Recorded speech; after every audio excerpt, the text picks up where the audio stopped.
लोग हैं पृथ्वी पर जो सोने में हाथ लगाए राख हो जाए, और ऐसे लोग हैं जो राख में हाथ लगाए सोना हो जाए। तो फिर हम दूसरे का निर्णय कैसे? जितने जैसे आप बैठे हैं कुर्सी पर, पारस पापड़ी बाल मुस्कुराने लग गया, देखो बच्चे जा रहे हैं।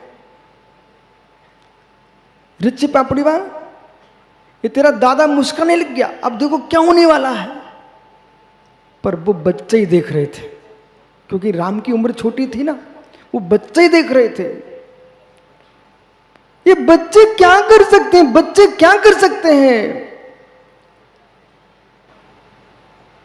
बोले दादा, जहां तलवार काम में नहीं आती है वो सुई काम कर जाती है। बोल दे बेटा अपने दादा से, जहां तलवार काम में नहीं आती वहां सुई काम आ जाती है।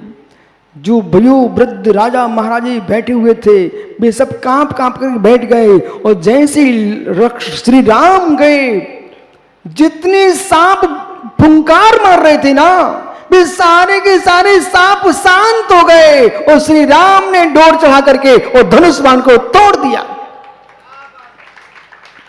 और जानकी ने जाकर के श्री राम के कंठ में वरमाला डाल दिए। ऐसे ज्ञानियों, जैसे राम के कंठ में गले में जानकी ने वरमाला डाल दी है, ऐसे पुण्य आत्मा के कंठ में मेरे मित्र भाग लक्ष्मी माला डाल देती है।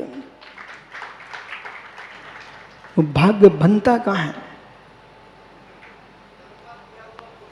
भाग्य बनता कहां है? भाग्य बनाना है तो देव धर्म गुरु के चरणों को मत छोड़ना। सबके दिन बदलते हैं, सबके दिन बदलते हैं। बैठो। तो सज्जन से मैंने कहा, मित्र अब टेंशन मत लो। एक दिन तो भोला भाई बोला, बोले आप रायपुर क्यों जा रहे हो? मैंने कहा मित्र आप कभी गए क्या? बोले सुना है कि वहां कोई आता नहीं।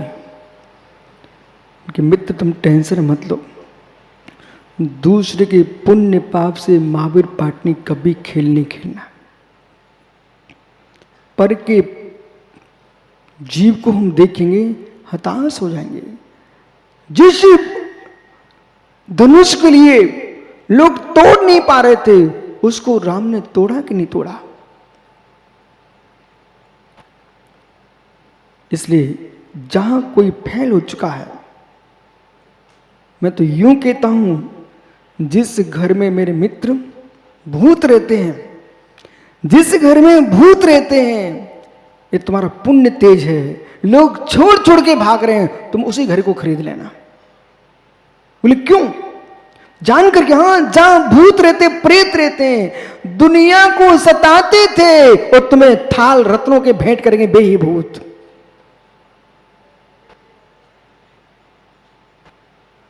पर चाहिए भाग्य, चाहिए भाग्य। प्रद्युम्न कुमार के लिए, शंभु कुमार के लिए, ज्ञानियों प्रद्युम्न कुमार के भाइयों ने ऐसे स्थान भूत बाबरियों में पटक दिया, भूत भगरों भवनों भेज दिया। वो सोच रहे थे अब तो मर जाएगा। प्रद्युम्न कुमार, धन्य कुमार, मालूम जब भूत गृह में प्रवेश किए, बहुत देर हो गई, लौट के नहीं आए। जितने लोग गए थे ना, सब ताली बजा रहे थे, बोले अब तो कांटा कट गया, टूट गया। और थोड़ी देर बाद बेही प्रद्युम्न कुमार, बेही धन्य कुमार, मालूम गले में मड़ी मोतियों की मालाएं, हाथों में रत्नों के थाल लिए बाहर निकले, तो बेचारे मारने वाले रो पड़े कि भाई अब क्या करूं, भूतों ने भी इसको नहीं मारा, अब मैं ही पागल हूं इसे मारने खड़ा। पंडित जी भाग्य बलवान है। आगे की आप बोलो। बुंदेलखंडी बोलो, बुंदेलखंडी। तो पंडित जी आपके बुंदेलखंड में लोग कहते हैं, अहो अजित भाई भाग्य बलवान है तो गधा भी पहलवान है। ओहो, भाग्य बलवान है अजीत, यही पापाड़ी मंदिर है, देख ले भाई, भाग्य बलवान है। यदि भाग्य फूट गया, भाग्य फूट गया, एक वो भाग्य बलवान था कि मेरे मित्र श्री राम ने धनुष को तोड़ दिया, जो भाग्य ने पलटा मारा तो राज तिलक होने वाले राम को भी जंगल जाना पड़ गया। सबके दिन एक से नहीं होते, इसलिए ज्ञानी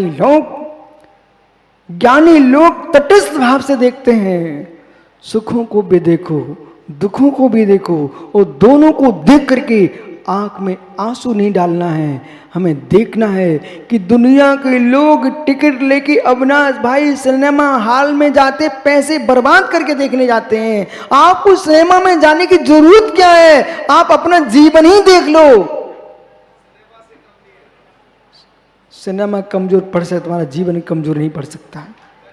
इधर देख भाई अविनाश, कभी जिसके साथ तूने तिलक लगाया था, 7 फेरे पड़े थे, कभी तूने सोचा भी नहीं होगा। तो मेरे मित्र, कभी उसकी बारात में तुम गए थे, कभी सब यात्रा में जाना पड़ गया। हे मित्र, बारात में और सब यात्रा में जाना नहीं चाहते हो तो शुभ यात्रा करना चाहते हो तो मेरे साथ चलो।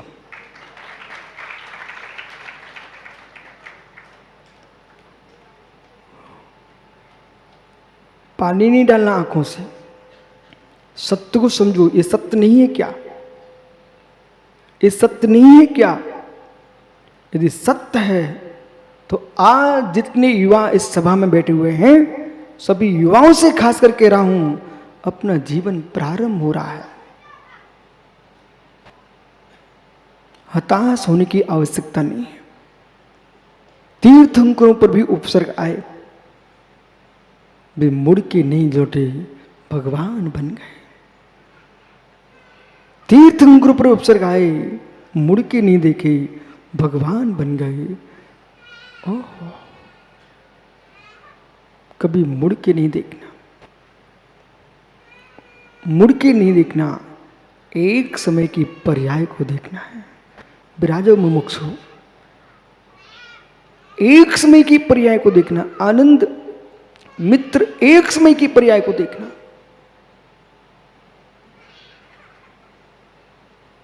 जितने बेटे बैठे हैं, पिता बनने के पहले अपने वृद्ध पिता से उनके पैर छू करके उनकी अनुभूति को जरूर सुन लेना। और यदि तुम्हारे पास प्रज्ञा हो, एक कागज हो और लेखनी हो तो उसको लिख लेना।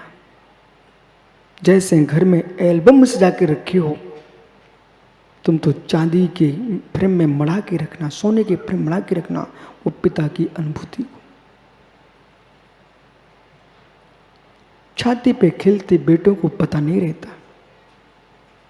पिता की गोदी में और दादा की गोदी में खेलते पुत्र पोतों को पता नहीं होता है एक गोदी इतनी ऊंची कैसे हुई है, वो पिता जानता है।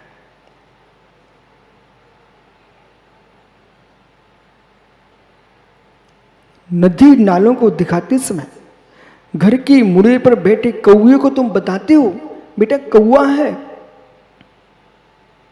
ये नदी है, ये नाला है, ये वृक्ष है, ये सब बातें बताते हैं अपने बच्चों को, छोटे छोटे बच्चों को। तो मित्र कभी ये भी बता दिया करो धीरे धीरे, मित्र बेटा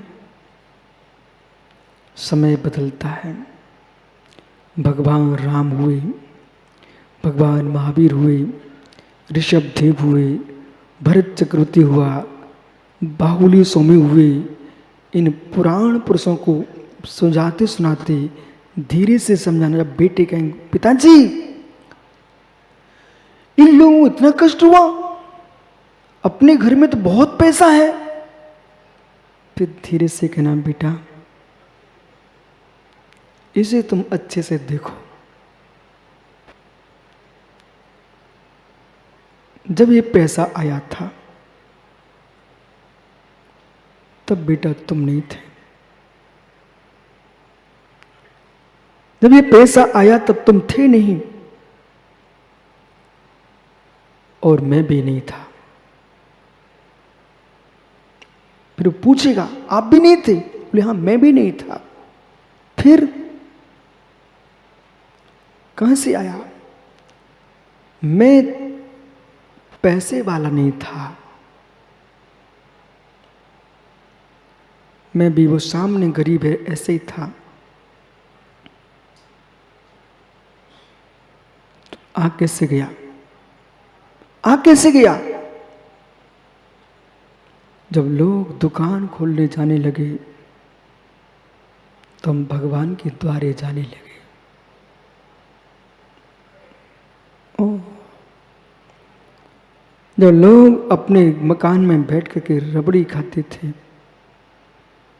तो हम भगवान के द्वारे पर हाथ जोड़े खड़े रहते थे। मुझे नहीं था मालूम ये धन कब आ गया है। जब लोग अपने घरों में अपनी पत्नी के साथ घूमते जाते थे तब दिगंबर मुनियों का मंडल लेकर के बिहार कराते थे। जब लोग अपने घर में बैठ करके पेपर पढ़ते थे तब गुरुओं के प्रवचन सुनने चले जाते थे। लाल, देखते ही देखते समय बदला।